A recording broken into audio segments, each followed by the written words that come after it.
Back when Fireball Roberts was setting all kind of records in this famous gold and black Pontiac that was built by Smokey Yunick, Wendell Scott, perhaps the most successful black driver to ever run in NASCAR stock car racing, was trying to make his way in the sport.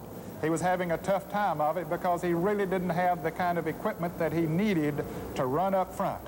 But Steve, I believe, had he had equipment like this, I believe that Wendell Scott would have proven to be a good race driver.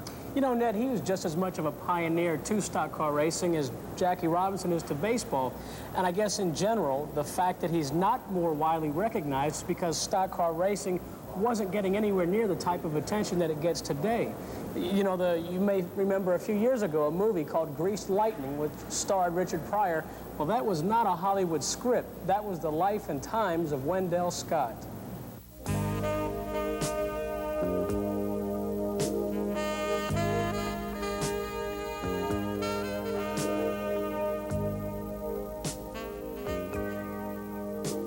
Wendell Scott was born 63 years ago in Danville, Virginia. He developed an early respect for cars and engines, his father an outstanding mechanic. Wendell won 128 sportsman races during his career and claimed one Grand National victory, beating names like Petty, Pearson, and Jarrett. Wendell forged his racing apprenticeship as a whiskey runner up and down Tobacco Road. He built fast cars, and he outran the local police most of the time. Oh, yeah. That's really how I got started in racing.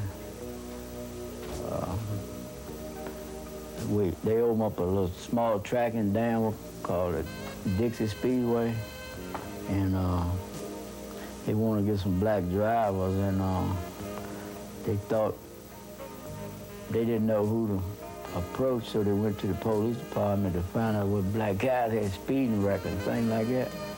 So they told them they want somebody to drive a race car to see me. So that's how I started racing. You had to do things a little bit differently because you didn't have the financial backing that must say often a lot of other people had on the circuit back then, and there were stories that you would get out and make your own pit stop, change tires, or service your car when you'd come in. Well, some of that was true, but it wasn't to the extent that they built it up to be. And you take my old Chevrolet, I had a sign on it, Mechanic Me, and people used to get a lot of kick out of that. But most of the work I had to do myself, and I had that on it. People would ask me who was my pit crew, who was my mechanic, I said me, and I was. What was the biggest thrill you had in racing? Well, I had a lot of thrills. It looked like it would have been when I won the race at Jacksonville, Florida in '63, but for a while it wasn't a thrill because it was 2 or 3 hours later before I was declared the winner. They flagged Buck Baker the winner. Yeah. Jack Smith second, and I was third. But you knew that you'd won the race. I had passed Buck Baker 3 times. I only made 1 pit stop for gas and didn't lose a lap, and I knew I had won.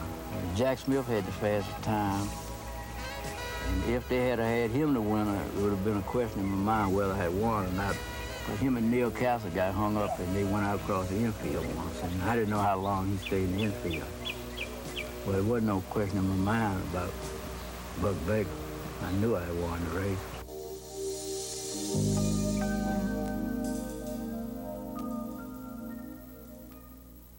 You know, Ned, it wasn't until Wendell Scott was about 50 years old that he finally felt that he had a car competitive to run on this circuit. He had to go way out on the limb, went in debt to buy that car, but he wanted to run competitively one time in his life. But as luck would have it, it didn't work out for him because he was involved in a 21-car accident here at Talladega that basically ended his career. We'll have that story after this.